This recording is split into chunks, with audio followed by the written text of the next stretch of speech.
All right, and we're back. Trying to get everybody back online here. So apparently, when we had everybody on, when Richie decided he was going to hop off, he mistakenly decided to kill the whole feed. Yeah. So we are trying to, like I said, get everybody back online. So bear with me here for a minute while we get things going. All right. So we got the commander back. I'm back. Yeah. Yeah. Right. So, Yeah. and still waiting on one more, and there he is. Hey, Okay. Oh, you All you right, guys so might get we that are in my back now. comments. I did some digging and I found that photo there for Mr. Dub. You Uh-oh. did. Yes, Well, this it's this is appropriate. I promise. this is a PG picture. This is a PG one. So hang on, let me A PG. get to Okay. yeah, and here we go. See that? That's a mankini.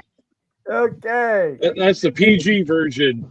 The PG version of Yeah, the Mancini. Yeah, yeah. yeah. Oh boy, Uh, boy, oh boy. and those are my American flag short overalls. Yes. They were short. He wears short Oh, shorts. short. It's like moose knuckle. We feed it nuts in Vic.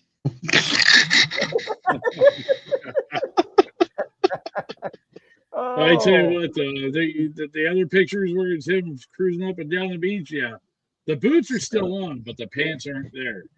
Exactly. Oh God, Oh, it's great. it was a scary sight to see. Let me tell you, a You scary should have seen it. sight. There was this one couple that came down on their Can-Am and they were like pointing and laughing and everything, and they could see his green stripes up his chest. And then they turned around the corner as he's wheeling by them on one wheel on his dirt bike, on that dirt bike that's in the photo, and didn't realize there were children in the back. Oh Yeah, no. Shameful moment. Painful moment. yeah, yeah. Shame on the cotton picking mess. Oh Yeah. Oh, man. For all right. shame, for Well, shame, for now, Golly. shame. yep. Well, now that we're at Alrighty. the top of the hour and part two of today's show, since someone decided to say, Okay. "Oops," I think we were just getting too unruly. That's why he shut it down. I Oh kid, I God. kid. Anyhow, time for the Commander's Corner. So that Okay. being said, Commander, take it away.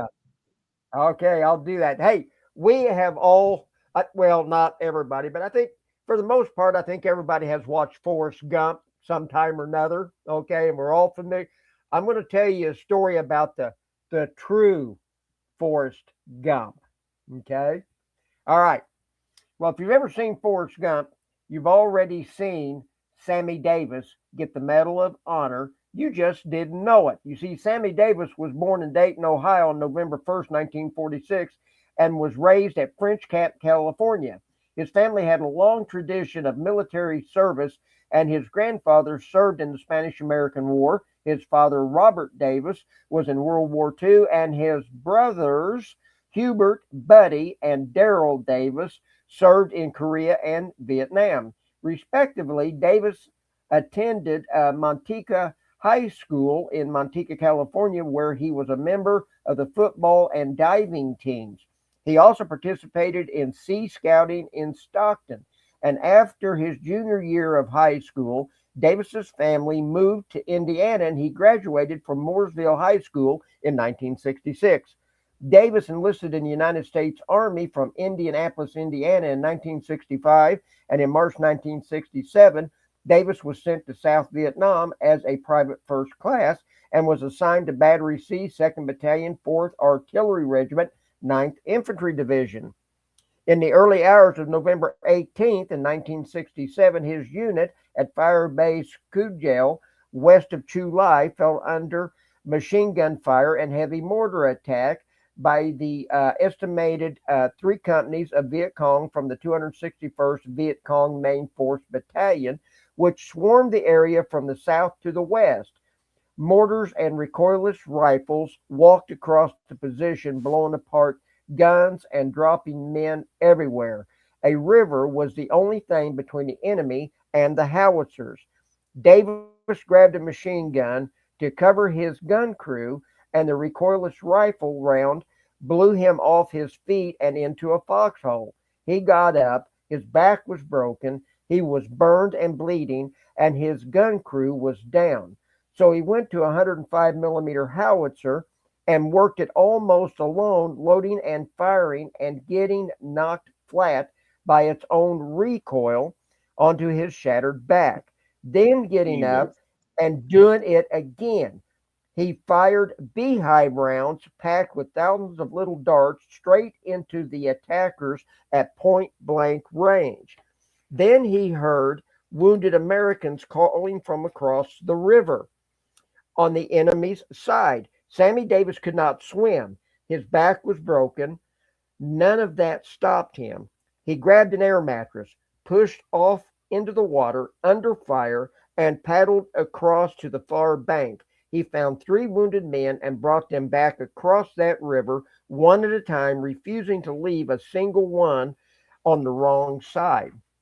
He ultimately found his way to another howitzer to continue fighting the NVA attack until they fled. The battle lasted 2 hours. Only after his comrades were safe would he let anyone deal with his own wounds. Davis was subsequently promoted to sergeant, and President Johnson gave him the Medal of Honor in 1968. After he was presented the medal at the White House ceremony, Davis played O Shenandoah on his harmonica in memory of the men who served with him in Vietnam. Davis retired in 1984 due to his wartime injuries. Davis lived healed as much as a man heals from that, and spent decades since as one of the most beloved figures in the Medal of Honor community. Traveling the country to talk to kids and veterans, and in 1994, footage of the Medal of Honor award ceremony was used in a film, Forrest Gump, with actor Tom Hanks' head superimposed over that of Davis. So when you saw that movie, that was actually Davis getting the Medal of Honor put on him. So, but he did not drink 15 Dr. Peppers. No. Davis tells the story in the 2002 documentary A Time for Honor. And in July 2005, while in Indianapolis, Davis' medal was stolen out of the trunk of his car, and it was recovered a few days later in White River. On July 4, 2010, Davis helped celebrate the 100th birthday of the Boy Scouts of America at Arlington Park. Davis entered scouting at the age of 9, and he was also been honored by the Joe Foss Institute, a civics education nonprofit, for his dedication to serving America. He is alive today, an old soldier from Indiana who once crossed the river. He could Uh-oh. were on the other side needed him. So there is the story of the real Forrest Gump. Okay. So those of you who have watched that, whenever you see that movie again, that is Tom Hanks' head imposed upon Davis's body in that. So you were actually so a bullet really didn't jump up and touch him in the buttocks. No, I didn't get him in the buttocks. Yeah, the hell, Bubba. Yeah. That is a hell of a story, man. Wow. Yeah, I come up with one every week, and this one was really cool. As a matter of fact, I got to give BJ, I got to give my better half the credit on this one. She accidentally came across this one and sent it to me, and I said, I want that for Wednesday night's radio show. I said, that is an awesome story. It really is. And so there you go. She gets the credit for finding that one this week, by golly. And this one's really cool. Yeah. I've got a trivia question for our lamp, our Comedy Vet lamp that is going to be given away. Here is your movie trivia question for this week. And if you get it right, put it in the comments. Your name will go into the drawing for this great light. It has a remote control that hasn't been taken out of the bag yet. It'll change colors and all that. It's really, and it's one of one. It's a one of a kind. There's no others. This is it. It's the only one like it. Nice. Okay. That's So a cool movie looking trivia. lamp.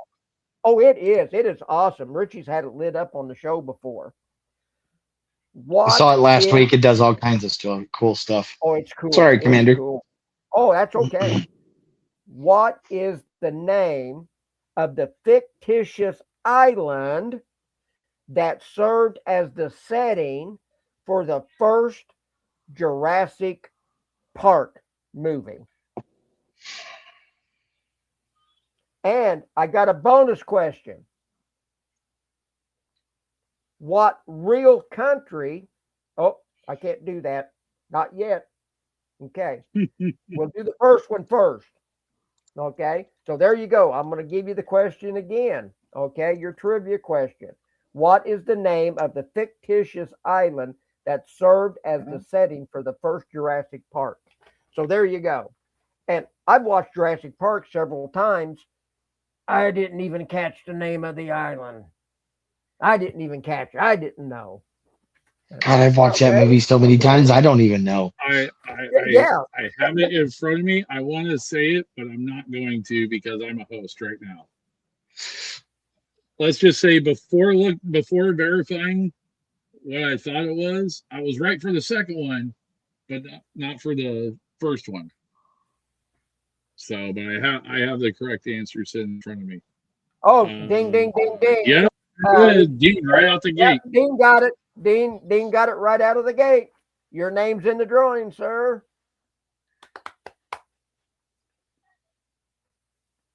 Yep. Okay. Oh, wow. I got a bonus Was discussion. Island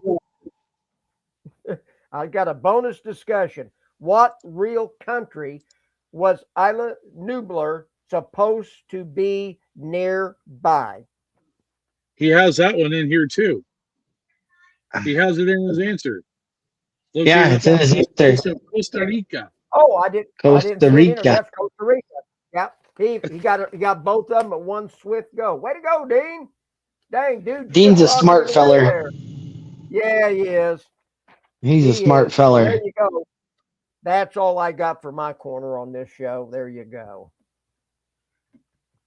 I Wow. was gonna say we could really throw him for a loop and say what was it on the second one? What was known as Site B? Ah. What was the name of the island that was known as Site B? Oh, hey. Oh, he said I Googled it. Way to go, Dean. I don't care how you got it, brother. You got it.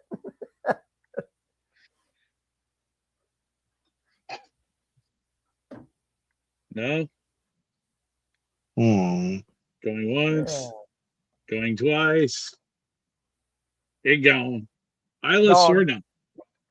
Isla Sorna was the name of the Site B in the second one. So Really? everybody's saying it pops up.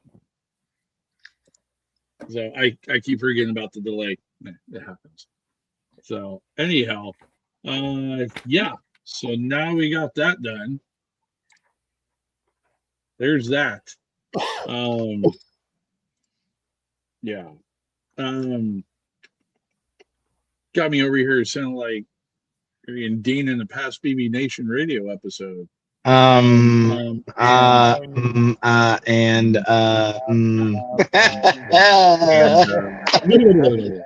Oh wait, no, that was Athen that did the tongue twister. That was Athen that did it. That's it. 1700 somewhere. Ugh. Right. Those were the good old. One an additional story I actually wanted to talk about here too. So, as you guys all know, it is our 250th year as a country. Yeah. One of the cool things, and this is actually a story that popped up from the VA News. And the headline reads, VA honors revolutionary. This is cool. You don't hear this very often. VA honors Revolutionary War veterans interred in national cemeteries in support of America's 250th anniversary. Department of Veterans Affairs this weekend will honor 49 veterans of the Revolutionary War who are interred or memorialized in VA national cemeteries or VA-administered soldier lots and private cemeteries as part of the year-long effort to commemorate America's 250th anniversary. While Declaration of Independence was adopted by the Continental Congress on July 4th of 1776, most delegates signed it on August 2nd, 1776. To mark that event, ceremonies will commence at 10 a.m. local time, August 2nd, 2026, at 16 sites across the country. For those of you that live in the Midwest, you're in for a treat. So, and along the East Coast. So, first one is Bath National Cemetery in New York, Baton Rouge National Cemetery in Louisiana, Beverly National Cemetery, New Jersey, Congressional Cemetery Government Lots in D.C., Crown Hill National Cemetery in Indiana, Florida National Cemetery, of course, in Florida, Fort Bliss National Cemetery, Fort Bliss, Texas,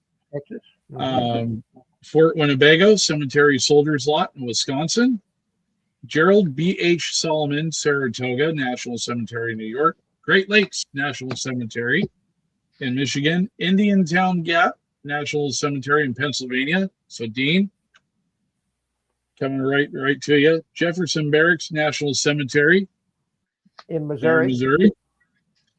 Marietta National Cemetery in Georgia. Mountain Home National Cemetery in Tennessee. Springfield National Cemetery in Missouri. And then West Virginia National Cemetery there in West Virginia. Service sacrifice.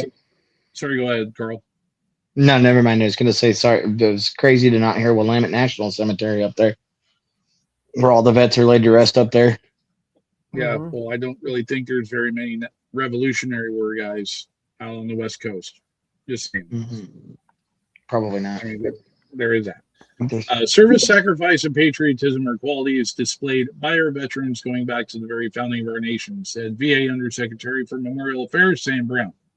250 years later, we remain inspired by those who first took up arms in defense of liberty and who, like the signers of the Declaration of Independence, risked their lives, their fortunes, and their sacred honor to establish the United States of America. End of article. So, there is that. So, with that being said, yeah, I thought that was something that's kind of cool. Yeah, that's awesome. You don't really hear a whole lot about the revolutionary stuff anymore. You really don't, except for when it comes time around 4th of July. So now we have a group here. Yeah, we've got a group here called the Daughters of the American Revolution. And yes. Oh, wow. Yes, the Daughters of the American Revolution. And they keep that going and keep that alive and not letting the veterans of the revolution be forgotten. So hats off and salute those ladies with that organization. Honestly, they do a fantastic Mel Gibson's going to make an appearance.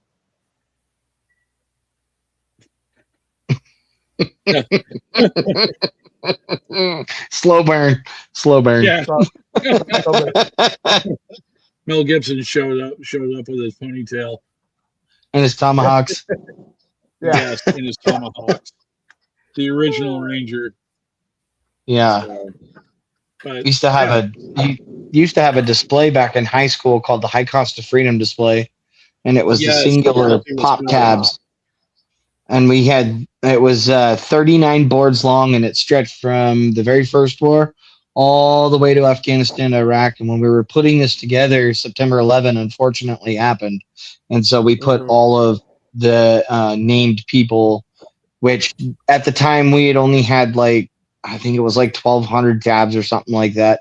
Now there's more that have been since discovered and so on and so forth and lost and read. And I've always wanted to rebuild that display. It's been so tough trying to find out who's got what because it got dismantled. Yeah.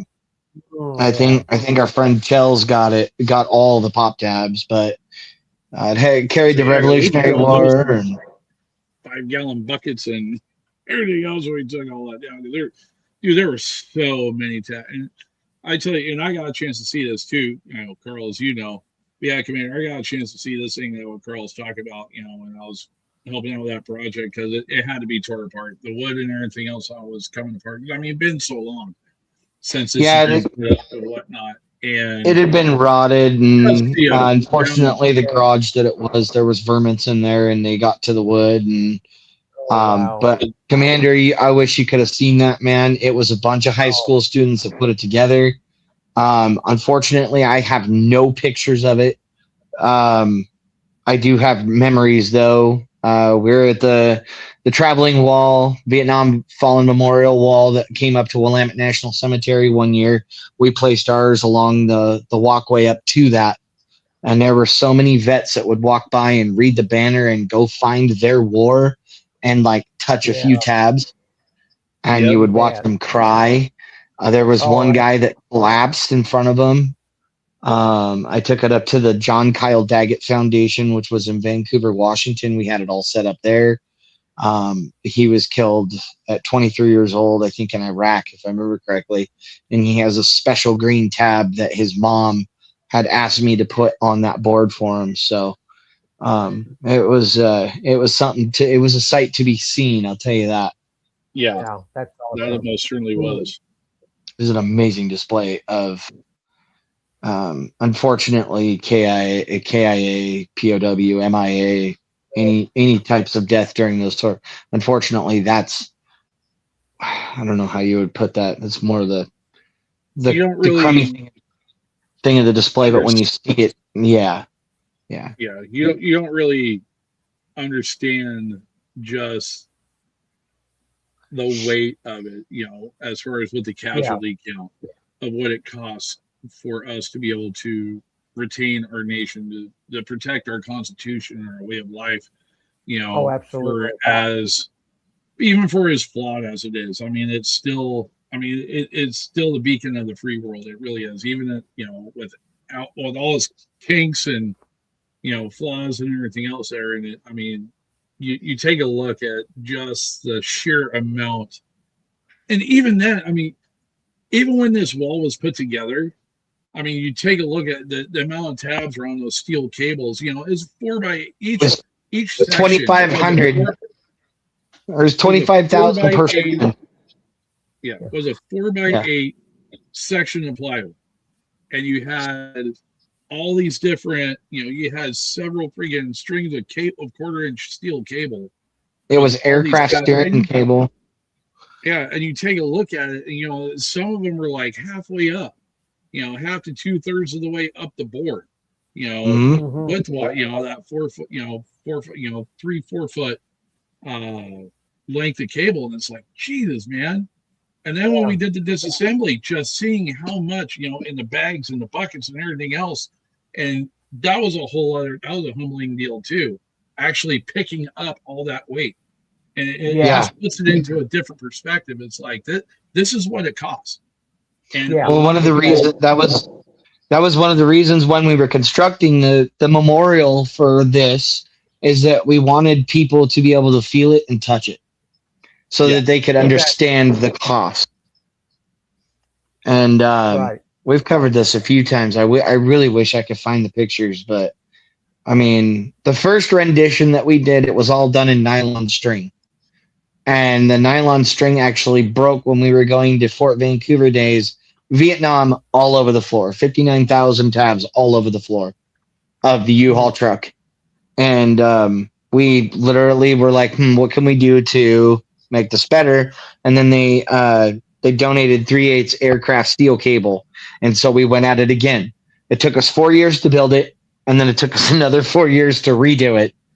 And I wish I could find somebody to donate me the lumber, because I would put every bit of this winter into that project. 100%. To redo it, To redo it all and then show it off again. Man, it was something else. If you've never been to the World War I Memorial Museum in Kansas City, the National Museum, it's worth a trip to go to it. When you walk through the main doors and come into it, you walk out onto a glass floor. Oh, and down wow. underneath is a field of red poppies through the whole thing. But what really gets your attention is all the servicemen that were killed, okay, in our wars, Mhm. okay. Their dog tags are suspended from the ceiling on chain with lights reflecting down through those dog tags on chains. And you just, all you see is just thousands of dog tags hanging.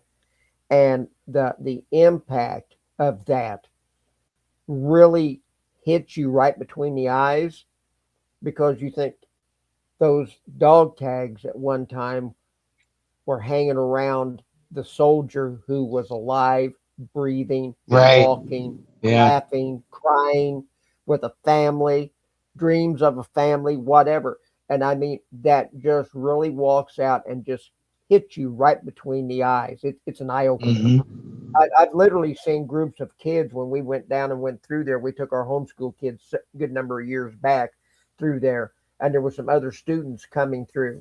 And when they realized what those dog tags hanging there over the glass floor with the red poppies that were underneath, there was some school children that actually wept because it Wow. made an impact even on them. But it is just an absolute phenomenal museum to go through, and you can go all the way to the top of the tower and walk around the top of it, and you can see all of Kansas City, even past Kansas City into neighboring cities, even over onto the Kansas side. It is Richie read my absolutely, mind. yeah, it's absolutely a phenomenal place. Yeah. Richie read my mind, Carl. He says, if you come out for the Patriot Ride in April, we'll take you all to the Blackjack Museum. Which is Yeah. funny because if I'd known Oh that yeah, they yeah. had that there during when we went back for Warrior Fest a few years back, I definitely would have gone to go see that. I taken Oh I yeah. definitely enjoy, we would have made it a priority to go to that. That's So, but just east yeah, of here. So yeah, yeah. Pershing from World War I. Yeah, that's his hometown over there. So, and I've lived this Yeah. close That. to it, and I've never been. I live yeah. at that. I live close, and I've never been. Okay, that's embarrassing. Can I just say it's embarrassing? Well, I guess it'll be as good a time as any to go then, huh, Commander? You Yes, bet. it should. You bet. Yeah. Sooner the When better. we went up to when the traveling wall came up there with us, I remember it just started pouring down rain that day. I mean, it was just drenchful downpour. Yeah. But it was crazy because yes, I know this is a memorial, and I've never seen the original wall, and I will probably never get out there to see the Vietnam Memorial wall. But this wall was warm. It was steaming that day, and we were standing there. And I mean, it was cold. It was cold. It was probably, I want to say, like 45 degrees outside and piss pouring rain outside, and you could see the steam roll off of the wall. And it Yeah. was just, man, I always had a draw towards the Vietnam War, like, because when Living History Day was around, it was, we would take a day out of curriculum to beautify the school, decorate the school for the veterans, and then the veterans would come the next day and they would talk to the classrooms about their tales and their stories and their sacrifice and the things that they had to go through. And there was no PG about it, and the school was informed that there will no be PG about it. I mean, there was a gentleman there during December 7th. It told me watching his friends getting ripped apart by machine gun fire from the planes. I mean, just the kids today. It sucks really bad that they've taken out so much in the history books these days that it just, I don't Yeah. know. There's a It, difference. Yep. it is. This October will be my fifth anniversary of getting to go on the honor flight to DC, Oh and wow. Okay. my daughter got to accompany me on that honor flight. My trip was paid for, but she had to pay for hers, and I think it was $900 for her to go. And there were some donations that came in for that to help offset that cost. And so her and I spent the whole day in DC on the honor flight, and I got to go to the wall and get my buddy's name. It was too high for me to reach, and they wouldn't let me get on the ladder to do it. So they had people there that would do it when it was higher than what you could reach.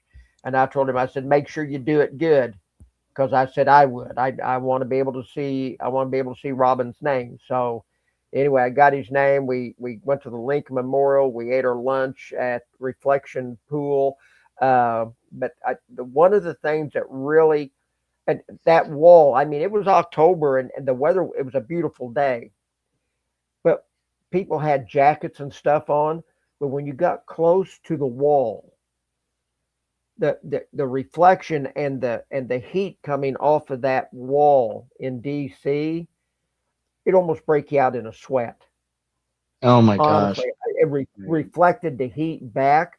I mean, it was warm right up next to it, and it was Wow. just wrapped all the way. It was, but the one memorial that really, and I don't know who these sculptors are. It was the Korean War Memorial, and it showed 12 or 14 statues of men in Korea carrying their rifles, their ponchos are on, and they're carrying their gear, and you can tell their packs are on their back. But it was the expression in their faces that gravitated you to it. The sculptures literally captured the fear in their eyes and the strain of war in the lines on their face. They looked real. You could Wow. feel their pain just looking at it. It was absolutely amazing, and it was just yeah. We got to go to the Pentagon. The Air Force Memorial had just opened up. They had just finished it. That was really cool. The interstate system was being reworked, and there was a lot of detours up because Arlington Cemetery was expanding, and they were Hmm. taking the interstate. They were taking the interstate, so they were having to reroute the interstate because Arlington needed more room, and so they were redoing the highways and stuff over there. But it was really, if you ever get a chance, go to DC, go to all the memorials. The World War II memorial was phenomenal. It was just, it's an experience. And I never thought I would get to go. A dear friend of mine put in my application 8 years prior to me getting the phone call that I was going to get to go. It had been turned in for so long, I had forgotten about it. And then all of a sudden, I get this phone call out of the blue. And she said, well, Hey, we were nothing wrong with updating, that. nothing wrong. She said, we're updating our records because there's a lot of veterans that have passed away. She said, that doesn't mean you're going to get to go. We're just updating our records for future flights. I said, okay, that's fine. There's a lot of guys that's older than me. We need to get all the World War II and the Korean guys first. I totally get that. I can wait my turn. Okay. I don't, it's been Right. 8 years. I forgot all about it. Okay. We got my records all updated, hung up the phone. 5 days later, I get a phone call. Uh, you're leaving on the 16th of October to go on the honor flight. Congratulations. I said, I thought you said it was going to be a long time before I got a call. He said, well, Oh man. I said, I'm glad you didn't tell me it was real quick. I wouldn't have had time to pack my suitcase. Okay. But anyway, she Right. said, well, she said the individual that was slotted for that flight, he passed away. So you Mhm. get his spot. And I thought, well, you could have just told me that I get to go. You didn't have to tell and make it bittersweet, Yeah, you, you know, yeah, that I'm getting to go because this other veteran didn't get to go because he passed away, And I thought, well, good grief, what, but I just like, why said, you gotta thank you, throw that Lord. in there? Yeah, why'd you have to throw that in there? You could have just said, congratulations, there was a vacancy. You didn't have to tell me why. I'd probably figured it out. But no, if you ever get a chance to go to DC and go to all the memorials, it's worth it. As a matter of fact, the whole family wants to go back as a family and stay for a few days, Kaylin's and got to go see all that stuff. She's gotten oh, to it, go it, see the monument, and she said it was yeah, really cool. I would love oh, it to. is. It is. It is. It's. I'll tell you what was really amazing for all the Marine Corps veterans out there listening. the sculptures designed the Marine Corps were the raising the flag on Mount Suribachi, the famous statue. Okay. As you walk around that statue of those Marines raising that flag, the way they designed it, it honestly looks like the flag is being lowered and risen as you walk around it. Ah, that's cool. It I will blow your mean, mind away. Historically, it actually was. So I mean, because Yeah, they yeah, it recreated was it for the picture. for the picture. But as you're walking around, it actually looks from different angles as you're walking around that the flag is going down and going back up. So I just thought that was cool. But anyway, okay, I've rambled on enough. Yeah, Okay, science. Yeah. yeah, I've rambled on enough. Shut up, Alan. Right. Go away, Commander. Alrighty. Well, I don't know about that, but anyhow, alrighty. Well, that pretty well does it for tonight, man. Yeah, I So, think so. all right. Well, Commander, parting thoughts, good sir? My parting thoughts are this. Listen, today is done. Tomorrow is a brand new day, and it'll be the birth of a new day. You made it through this day. Embrace tomorrow. We don't know what it holds in store for us, but embrace it and run with it for all you've got and enjoy it. Okay? You have value. You mean something. Don't ever let anybody tell you that you are worthless, that you don't amount to anything, that you're not needed, because you are needed. You have value, as we always say. Embrace that birth of that new day tomorrow. You made it today. You can make another one. I want to hear you all tuning back in to watch us next week. I don't want to be hearing about crazy stuff that you've done. I just want you to be safe, enjoy life, get out, enjoy. Kick your shoes off and walk through the grass barefoot and feel the grass between your toes. Just sit down. J-Dub and I was talking before the show tonight. Just get out next to the water's edge. Doesn't matter if you catch anything or not. Just feel the breeze. Hear the water slapping up onto the bank. If you hunt, just get out and just enjoy nature. Just soak it all in and just get yourself renewed and refreshed. Okay? Because you deserve it. Okay? You deserve it. All right. Carl, what you got? I'm pulling one out of the old ones that we used to say all the time. Oh, To piggyback okay. off of what Commander used to say, you are worth it. You made it through today. Tomorrow will be a better day. You can always reach out if anything ever needs. I'll post my phone number online. I don't care. I would rather listen to you for 3 hours than listen to your eulogy for 30 minutes. Amen. Reach out. If you have a problem, reach out. If you don't feel like you want to be a burden, be that burden. It's okay. Yes. It is okay to let it out. And the other thing I got to say is be good to yourself. Be good to another human, for you never know what battles they may be fighting that day. Never. No matter That's right. who you are, where you come from, color of your skin, your race, your ethnicity, none of that matters. We all matter, and that's what matters to me.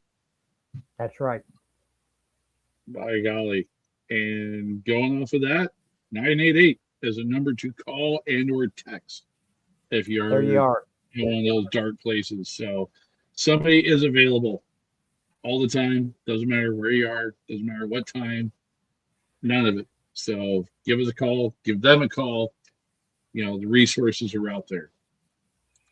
All right. Well, gentlemen, thank you so much for allowing me the opportunity to be able to come back on and, like I said, knock some of the dust and the rust off from behind the microphone. It's been a while. It's been kind of nice to get.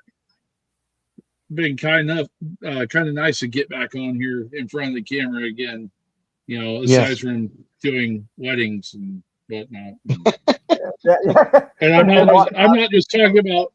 Yeah, well, I've been doing a lot of those here recently as far as events, so DJing events. So it's kind of nice to actually get back to the roots and get back to the podcasting and the live streams and stuff like that. So Man, I miss sure it. do miss it.